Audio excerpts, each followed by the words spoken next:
Extremely sorry to disappoint. అంటే ఇప్పుడు ఏదో ఉనికిపోతున్నాను, మంచం కింద కూర్చొని ఏడుస్తున్నాను అని అందరూ what ever the media speculating, వాళ్ళందరికీ చిన్న డిసప్పాయింట్మెంట్గా ఉండొచ్చు వీడియో. ఇక్కడ పాయింట్ ఏంటంటే, I just want explain the whole concept. ఇప్పుడు నేను ఆల్మోస్ట్ ఒక 1 year బ్యాక్ ఏదో ట్వీట్స్ పెట్టాను అనే ఎలిగేషన్.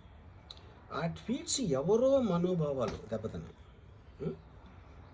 ఇక్కడ విచిత్రం ఏంటంటే 1 year బ్యాక్ పెట్టిన ట్వీట్స్ 4 డిఫరెంట్ ప్లేసెస్లో 4 డిఫరెంట్ జ్యూరిస్డిక్షన్స్లో నలుగురికి ఒకే 3-4 రోజుల వ్యవధిలో వాళ్ళ మనోభావాలు దెబ్బతిన్నాయి.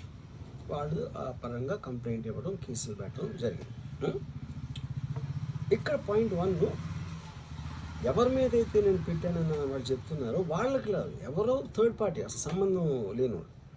సో ఆ కాంటెక్స్లో అసలు ఈ కేసు ఎలాగా, ఈ సెక్షన్స్ ఎలా వర్తిస్తాయి అనేది అప్పుడు ఆబ్వియస్గా నాకు వచ్చే అనుమానం కానీ, నాకు కానీ నా మనుషులు కానీ, ఇది ఒక పర్సిక్యూషన్ చేయటానికి ఒక పద్ధతి ప్రకారం ఉన్న ఎలోబుల్ లాస్ని వాడుతున్నారా, లేకపోతే ఇప్పుడు వరల్డ్ ఓవర్ ఒక ఫినామినా ఏం జరుగుతుందంటే, పొలిటికల్ పార్టీస్ వాళ్ళు they are weaponising the systems of the police. అది అమెరికాలో జరుగుతుంది, యూరోప్లో జరుగుతుంది, ఇక్కడ కూడా జరుగుతుంది.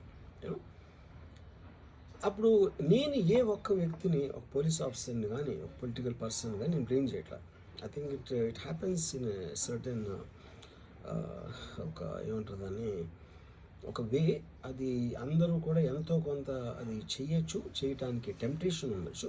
But eventually there is the law of the land which will take the final call. So అది that I completely agree, believe in that and I abide by that as a citizen.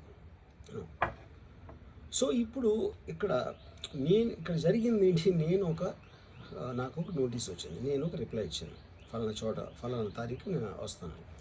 అప్పటికి నాకు జరుగుతున్న పని ఒక ongoing schedule ఉంది కాబట్టి, నాకు film work ఉంది కాబట్టి అవ్వలేదు. అండ్ ఇట్ ఈస్ వేరే ప్రొడ్యూసర్కి చేస్తాను, ఆ ప్రొడ్యూసర్కి నష్టం వస్తుంది కాబట్టి నేను మళ్ళీ టైం అడిగాను.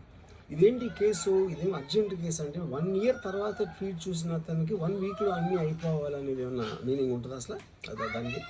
So which basically means it is being done for purposes other than the urgency of the case. ఇప్పుడు అర్జెన్సీ ఆఫ్ ద కేస్ అంటే, మీరు మర్డర్లు గేడర్లు ఇన్ని జరిగి సంవత్సరాలు తీసుకుని